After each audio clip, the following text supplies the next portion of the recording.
আজকে ছেলে বললো চিকেন ফ্রাই খাবে, রাত্রে প্রায় 10টা বাজে, তাই চিকেন ফ্রাই বানিয়ে দিলাম। তা আর কি করার আছে, যেহেতু ছেলে খেবে বলে কথা, তাই না। আসসালামু আলাইকুম, সবাই কেমন আছেন? আশা করি সবাই ভালো আছেন, আমিও ভালো আছি। নতুন আরেকটি ভিডিও নিয়ে চলে আসলাম আপনাদের মাঝে। এই তো চিকেন ফ্রাই বানাবে এখানে। তো দেখতে পারতেন না, সব মশলা কিন্তু এখানে আগে দিয়ে রেখেছি। সব মশলা দিয়ে এখানে সব কিছু অ্যাড করে নিতেছি। এখানে হলুদ, মরিচ, মানে সয়া সস দিয়ে ভালোভাবে আগে ম্যারিনেট করে রেখে দেবে। এখানে সব কিছু দিয়েছে, তার সাথে একটু একটু লেবু দিয়ে দিতেছি, মানে আমার থেকে লেবুটা দিলে একটু ভালো লাগে। তারপরে তো লেবু দিয়ে দিতেছি চিপে। তারপরে তো সব কিছু দেওয়ার পরে ভালোভাবে এখন মেখে নিতে আসছি। মেখে তারপরে 10-15 মিনিটের মতন রেখে রাখবো এখানে। তো প্রায় কিন্তু মাখাটা হয়ে গেছে।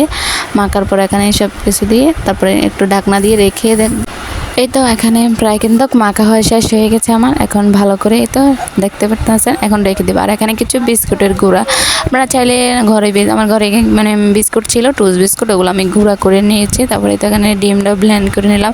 আপনারা চাইলে আটা দিয়েও বানাতে পারেন। আমার সঙ্গে ঘরে যত বিস্কুট ছিল, তা আমি বিস্কুটের গুঁড়াটা দিলে বেশি ভালো লাগবে, তার কারণে আমি বিস্কুটের গুঁড়াটাই আসলে দিতে গেছি। তারপরে তো হালকা একটু লবণ দিয়ে ডিমটা ফাটিয়ে নিলাম। ডিমটা ফাটিয়ে নেওয়ার পরে একটু ময়দাও নিলাম। আমার থেকে লাগছে একটু ময়দা নিলে মনে হয় একটু ভালো হবে, তার কারণে কিছু একটু ময়দাও নিলাম।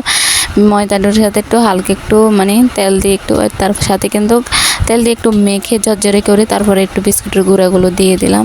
তারপরে তো এখানে ডিমটাও একটু ডিমের সাথে কিছু বিস্কুটের গুঁড়া অ্যাড করে নিলাম। অ্যাড করার পরে তো এখানে যে চিকেনগুলো আমি ম্যারিনেট করে রেখেছি, এগুলো এখন কি করব, এখন এই তো ওগুলোর মধ্যে দিয়ে আটাটার মধ্যে দিয়ে এখন এই তো ডিমটা দিয়ে তারপরে তো তেলও দিয়ে দিতে আসছি সবগুলো চিকেন। এখানে প্রায় কিন্তু আমি সবগুলো চিকেনে তেলও দিয়ে দিতেছি।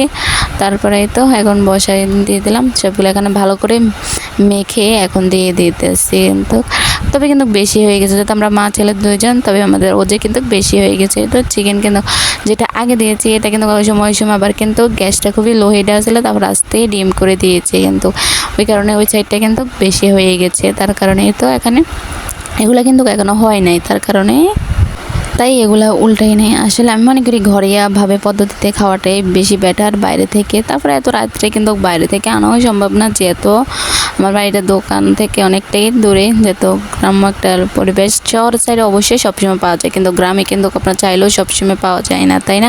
আর ওইটা দেখেন কিন্তু হয়ে গেছে একবারে, যেহেতু ওই সময় কিন্তু গ্যাসটা লো হিটে ছিল, ওই কারণে এরকম হয়ে গেছে। আর যেহেতু এগুলো কিন্তু এখনো হয় না, তারপরে তো এক পিঠ হয়ে গেছে, খুবই সুন্দর একটি লোভনীয় কালার চলে এসেছে। তাই এখন উল্টে দিতেছে, যাতে ওই পিঠটা হয়ে গেছে। তো আস্তে আস্তে গ্যাসটা কিন্তু জ্বলতে আছে, আর আমি আস্তে আস্তে ভাইগুলো উল্টে দিতে আসছি ভালো করে। দেখে কিন্তু বোঝা যাইতেছে যে খুবই মজা হবে, তাই না। এই তো কিন্তু আসলে খেতে কিন্তু অনেকটাই মজা হয়েছে, আমার থেকে অনেকটাই ভালো লেগেছে। অবশ্য আমি তো যা জানি না কার থেকে কেমন লাগে, কেউ আমার থেকে অনেকটাই ভালো লেগেছে। তো অবশ্যই কমেন্টে জানাবেন কিন্তু কেমন লেগেছে বা কেমন হয়েছে, অবশ্যই আপনারা কমেন্টে জানাবেন। আর যাদের যাদের খেতে মন চাইতেছে অবশ্যই আমার বাড়িতে চলে আসবেন। আর যদি ভাইগো থাকে তাহলে কোনো এক না সময় আপনাদের সবাইকে আমি অবশ্যই খাওয়াবো। এই তো এখন আমি কিছু চস দিয়ে দিলাম, আমি কিন্তু আসলে চস দিয়ে খাবো না, আমার ছেলে খাবো। তো ভিডিওটা এ পর্যন্ত, সবাই ভালো থাকবেন, সুস্থ থাকবেন। নেক্সট ভিডিওতে আবার দেখা হবে। আল্লাহ হাফেজ।